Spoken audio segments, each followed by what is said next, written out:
হাঁটু বদল হাঁটু বদল আমি ইস্টবেঙ্গলের জয়গুপ্তকে সই নিয়ে একটু আলোচনা করব। তো আমরা আজকে সকালে জানতে পেরেছি বিভিন্ন সংবাদ মাধ্যম বা যারা সোশ্যাল মিডিয়াতে অ্যাক্টিভ সেই মারফত আমরা মোটামুটি জানতে পেরেছি যে ইস্টবেঙ্গল যে এফসি গোয়ার যে লেফট ব্যাক আছে জয়গুপ্ত বা জয়গুপ্তা, তাকে সই করিয়েছে 3 বছরের জন্য। তো আমি দেখছি গোটা দিন ধরে অনেক আলোচনা হচ্ছে। আমি সকালে আশুতোষ মেহতার সম্ভাব্য সই নিয়ে একটা ছোট্ট একটা আলোচনা করেছিলাম। তো জয়গুপ্তর এই খবরটা বেরোনোর পর থেকে বিভিন্ন আলোচনা দেখছি আমি ইস্টবেঙ্গল সমর্থকদের মধ্যে। শুনে মনে হচ্ছে যে একটা পুরনো কথা, যে হাঁটুতে বুদ্ধিটা ব্যাপারটা অনেকটা অপমানজনক হয়ে গেল। তো আমি একটা হাঁটু বদলের একটা উদাহরণ দেব জয়গুপ্ত নিয়ে আলোচনার পূর্বে। যখন এই নি রিপ্লেসমেন্ট, আপনারা অনেকে হয়তো হাঁটু বদল বুঝতে পারছে না, নি রিপ্লেসমেন্টের কনসেপ্টটা এলো দুনিয়াতে, ভারতে অনেক পরে এসছে। কোভিডের পর গিয়ে আমি আমার পাড়াতে একটা ঘটনা দেখলাম, বেশ ভালো লেগেছিলো হাঁটু বদলের, যে ভারতে অনেক দেরিতে এসছে হাঁটু বদলের কনসেপ্ট।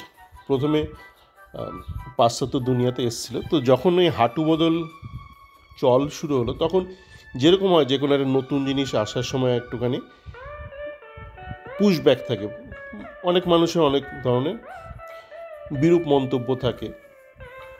তো অনেকে বলতো এই হাঁটু পরে এই মেটালিক হাঁটু লাগিয়ে আমি তো আর হাঁটু গেলে বসতে পারবো না। পরবর্তীকালে অনেক ইমপ্রুভমেন্ট হয়েছে বা মডিফিকেশন হয়েছে কিছু কিছু ডিজাইনে। তো মোটামুটি একটা সমস্যা থাকে যে আপনি হাঁটু গেড়ে বসাতে একটু বিধিনিষেধ থাকে। তো এরকম অনেক কিছু বলছিল যে প্রথম দিকের ডিজাইনগুলোতে একটুখানি সমস্যাও ছিল বা একটু লিমিটেশন ছিল। তো অনেকে বলতো আমি তো শৈশবের মতো লাফালাফি করতে পারবো না।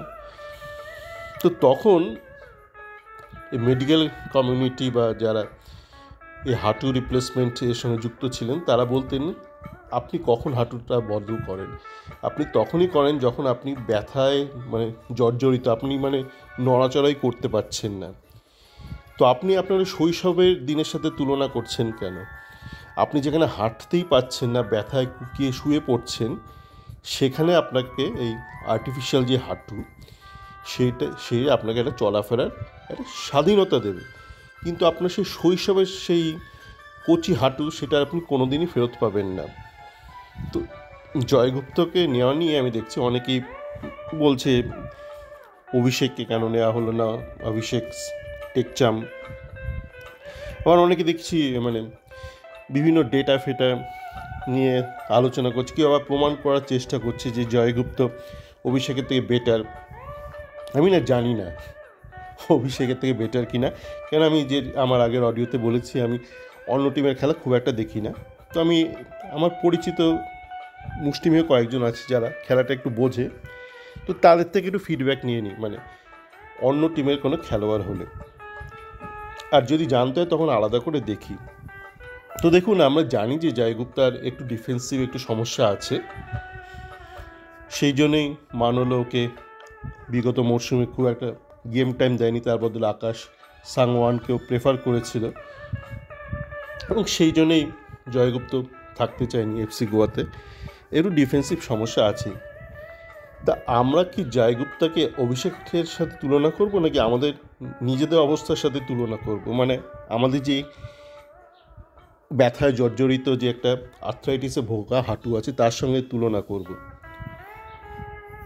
এই বেসিক জিনিসটা কিন্তু আমি দেখছি বেশিরভাগ ইস্টবেঙ্গল ফ্যান ভুল করছে। তারা এমন একটা জিনিসের সাথে তুলনা করছে যেটা কোনো দিন ছিলই না ইস্টবেঙ্গলের। আপনার তুলনা করা উচিত আপনার নিজের অবস্থার সাথে। আপনি কত বছর কোথায় ছিলেন? আপনি নড়াচড়া করতে পারছেন না, হাঁটু ধরে বসে পড়ছেন, তার বদলে আপনি নতুন একটা আর্টিফিশিয়াল হাঁটু পাচ্ছেন, একটু চলাফেরার স্বাধীনতা পাচ্ছেন। সেটা মেয়েটার ক্ষেত্রেও প্রযোজ্য। তো আমরা দেখেছি কি, ফ্যান গেল, ইস্টবেঙ্গলের যে ক্লাব কর্তারা আছেন, বিশেষ করে নিতুবাবু, 1 নম্বর হব 1 নম্বর হব প্রত্যেকবার বলতে থাকে। তারপর 9th হয়, কখনো 10th হয়, কখনো 11th হয়। আপনাকে ফার্স্ট হতে হবে না, হাত জোর করছি। আপনি 5th বা 6th হন, তারপর আপনি ফার্স্ট হবেন। এটা নিতুকেই কেন বলবো, আমি দেশের নেতাদেরও দেখি, তারা তুলনা করে প্রথম বিশ্বের দেশগুলোর সাথে, প্রথম বিশ্ব হব। তবে দেখা যায় 3য় থেকে 4র্থ হওয়ার দিকে এগিয়ে যাচ্ছে দেশ। দেখুন, সব কিছুর একটা ধাপ আছে। যারা প্রথম বিশ্বের যেসব দেশগুলো আছে, তারা একটা উন্নতির প্রসেসের মাধ্যমে তারা তাদের বর্তমান অবস্থায় পৌঁছেছে। তো তেমন ইস্টবেঙ্গল 3য় বিশ্বে, মানে আইএসএলের 3য় বিশ্বে এই মুহূর্তে, ওই 9ম স্থান, টানা 9ম হচ্ছে, একাদশ হচ্ছে।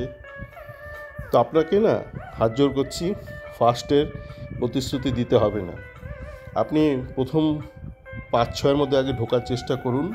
তার জন্য যা যা দরকার সেটা আগে করুন, যা আপনার হাতে আছে। যেটা আপনার হাতে নেই আপনি তার সাথে তুলনা করছেন।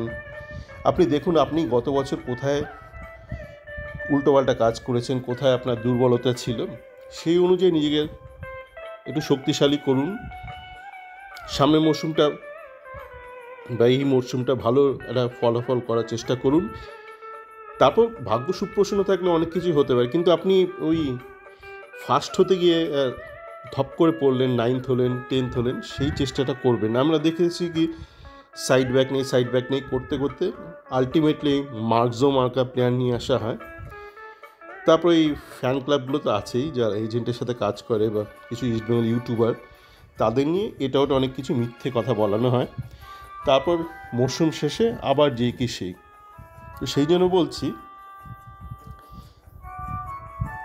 জয়গুপ্তা হোক বা মেহতা হোক, তারা আমাদের গত বছর যে অপশানগুলো ছিল তার থেকে বেটার।